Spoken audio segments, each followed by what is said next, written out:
This presentation was delivered at Seattle University's Search for Meaning Book Festival in February of 2014.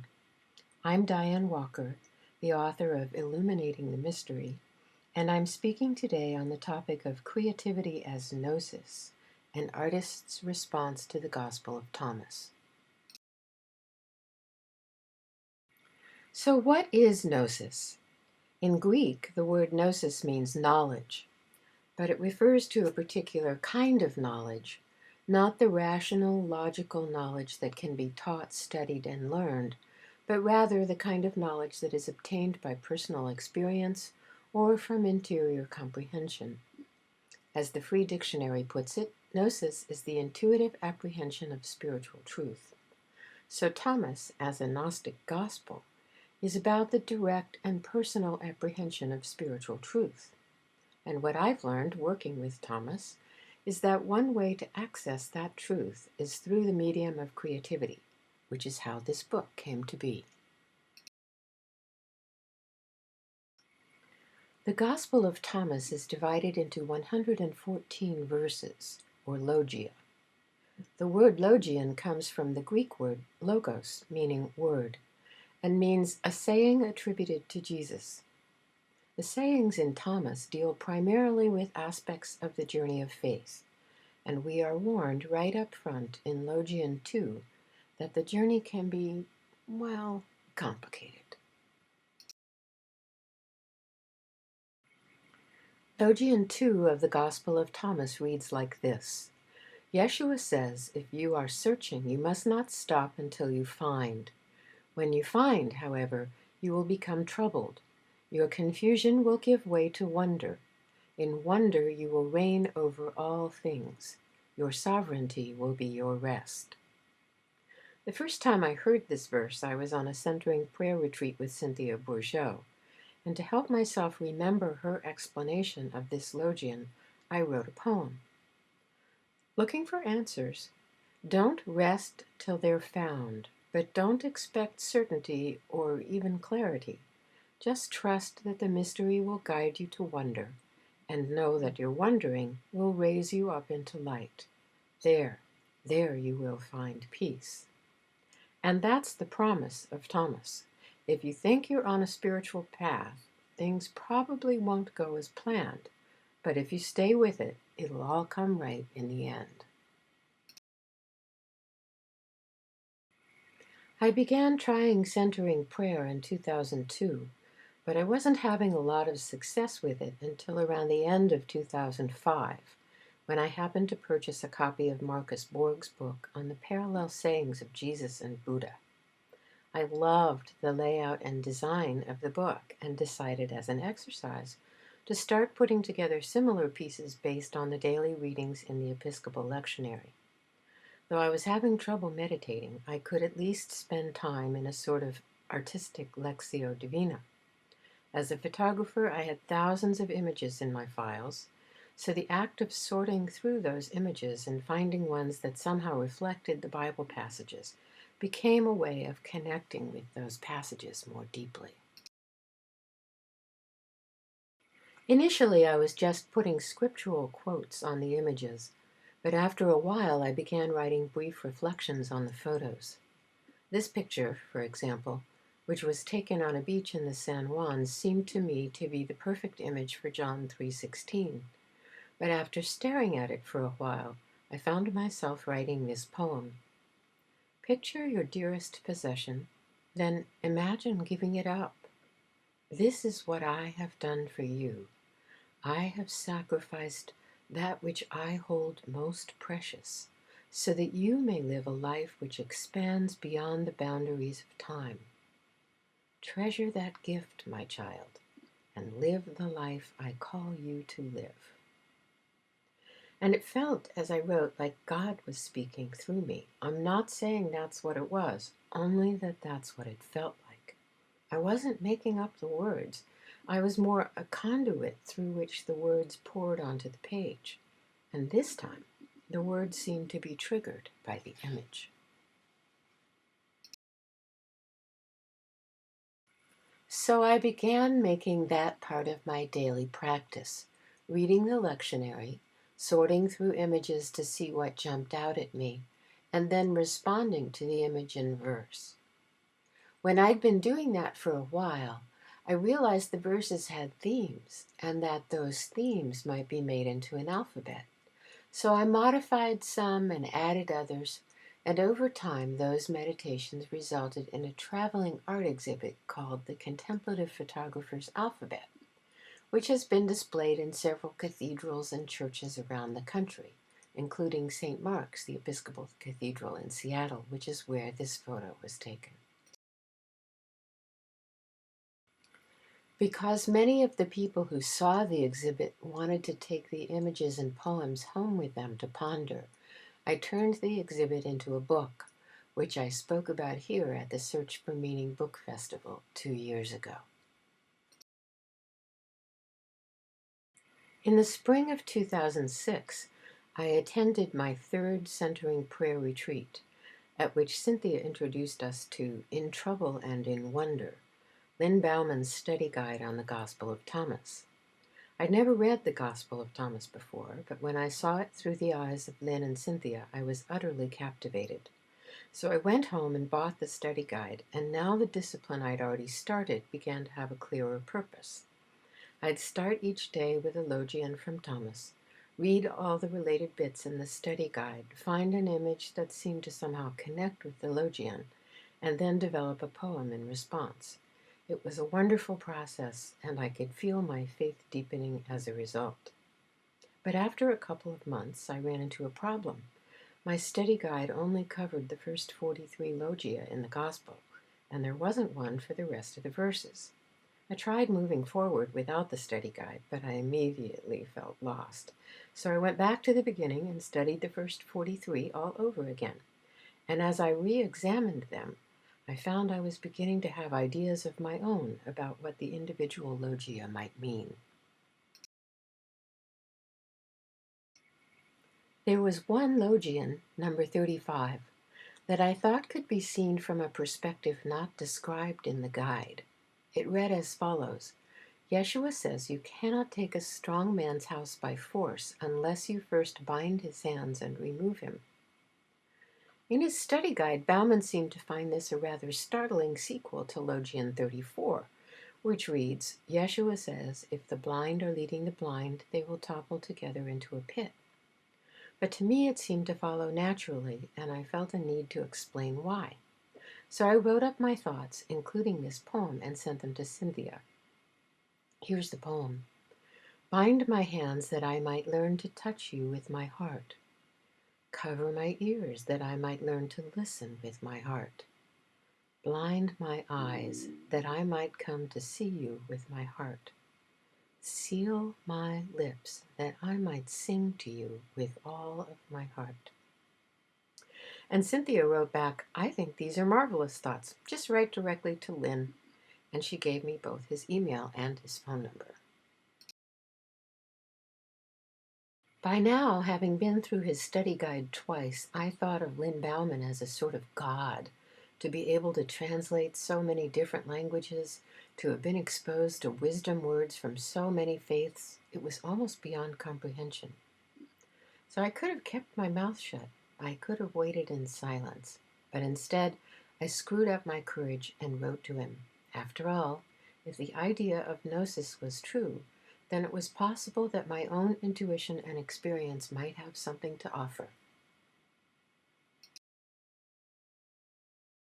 Amazingly enough, Lynn wrote back, welcoming my observations, offering some thoughts of his own, and inviting my responses. He seemed to totally trust the process that had been leading to my own independent insights, and so began a lovely friendship. I attended several workshops he led, and began to develop the courage to strike out on my own. Eventually, I completed my responses to the gospel on my own, trusting in the wisdom I had gained in repeated exposure to and discussions around earlier logia, and using the images and poetry as my guide. In 2009, I began mounting the meditations along with Lynn's translations on a blog, and in 2011, I self-published the complete set as Illuminating the Mystery, Photographic Reflections on the Gospel of Thomas. For me, the most important theme to emerge in Thomas is voiced in Logian 1. I who write this am Thomas, the double, the twin. Yeshua, the living master, spoke, and his secret sayings I have written down. I assure you, whoever grasps their meaning will not know the taste of death. Though conceived as one, Thomas, as a twin, became two. We can imagine that might feel like a separation, but the sayings of Jesus are his invitation back into oneness. Throughout Thomas, this theme is repeated, that we were once all one and will eventually be reunited into one again. And, in fact, we are still one at some deeper level, right here and now. And any grasp of that we have in the present is kind of like realizing heaven, finding ourselves one with God. Oneness is the key to life. Anything that separates or divides us from one another, then, is a kind of death, which means that however opposite, however different things may seem, the truth is that in the fullness of divinity, everything is part of one unified whole. It's not easy to understand, harder still to live as if it were true.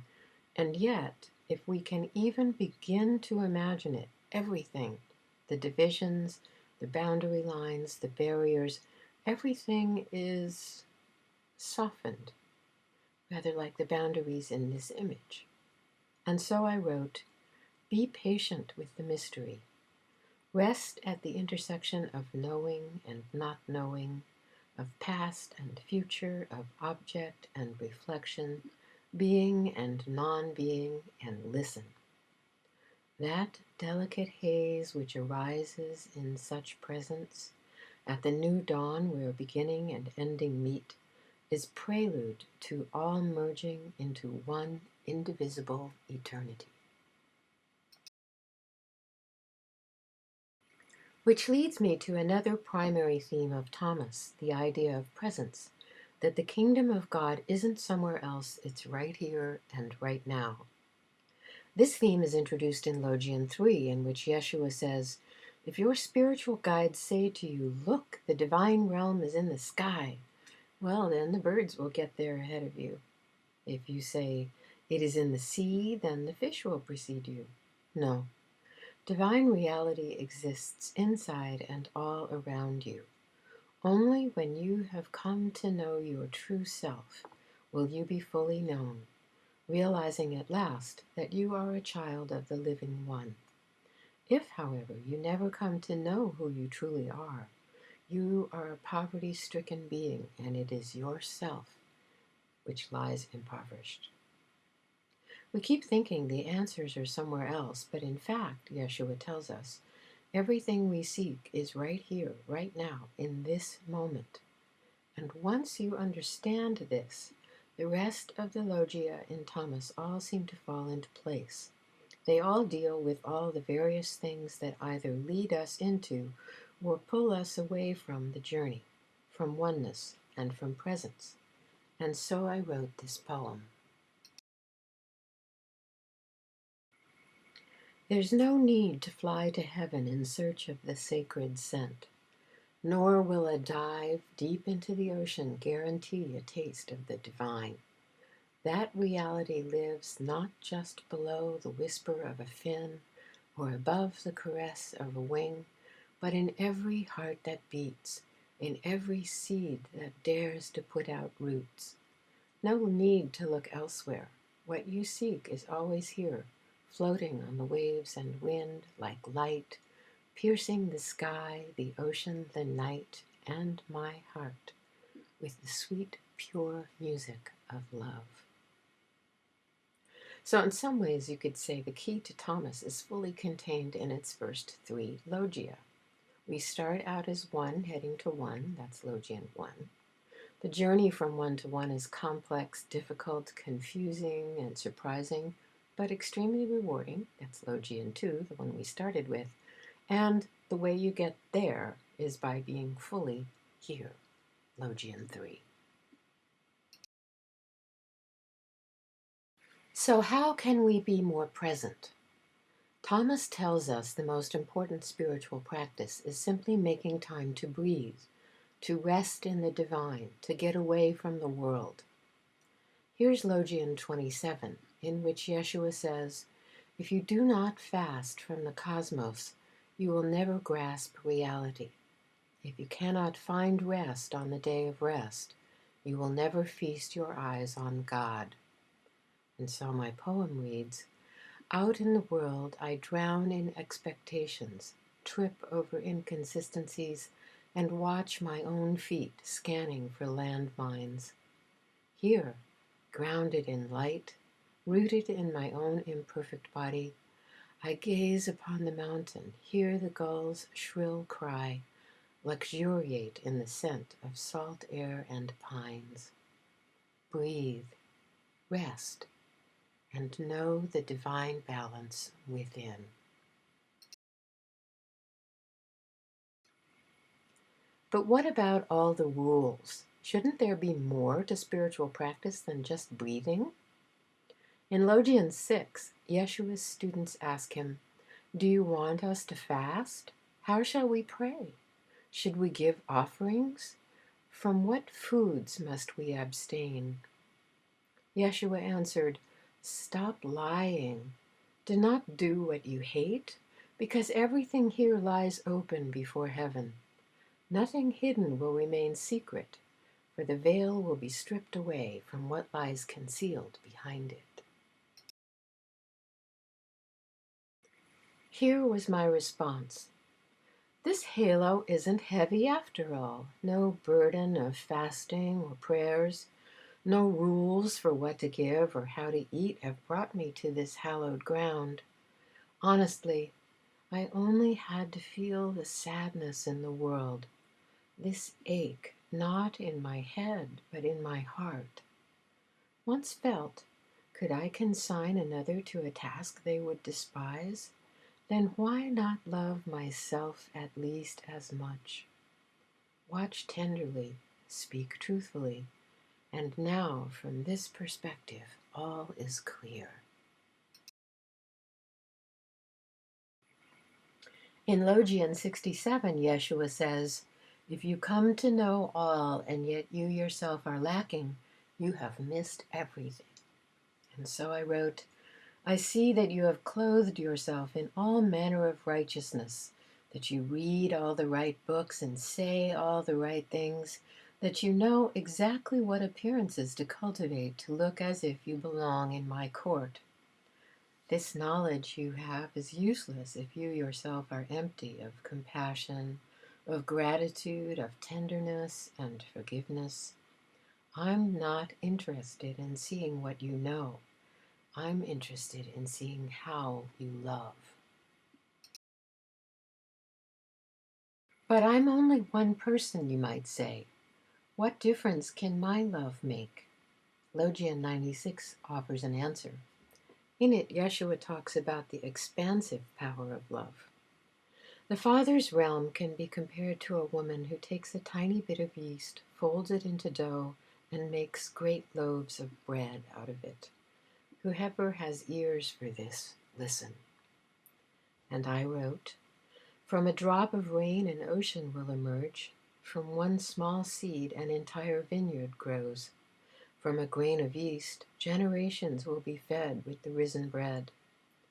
In just this way, that tiny glimpse of hope, the smile you share, the cheek you turn, the wrong that you forgive or choose not to avenge, each speck of love you toss like spice into the dish of life, enriches all, gives each the flavor of eternity.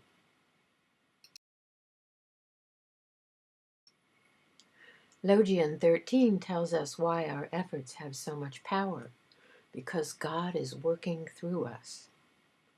"I am burning to be born in you.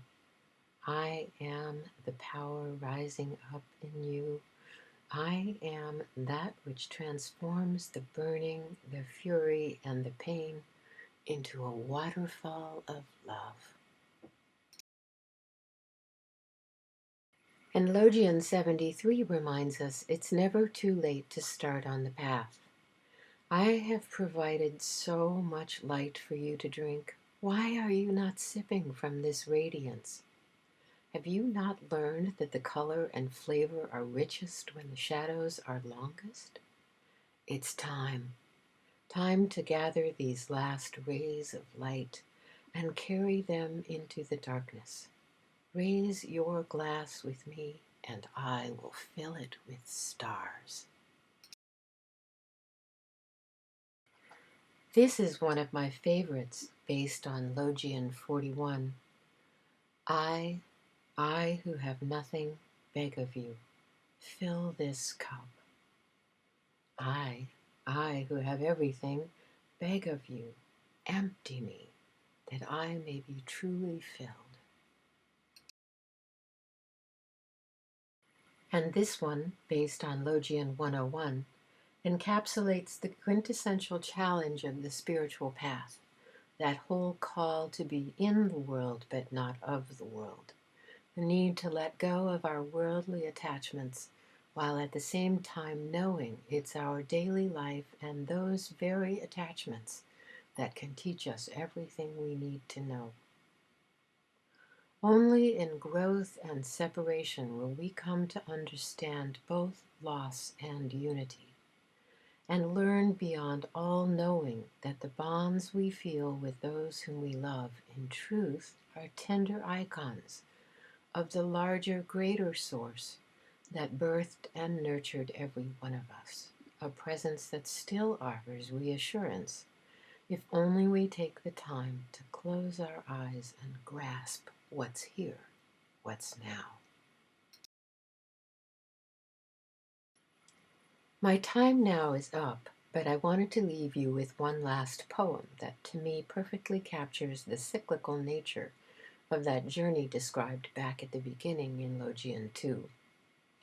This one is based on Logian 9, which will sound familiar even if you haven't read Thomas. Here's how it goes.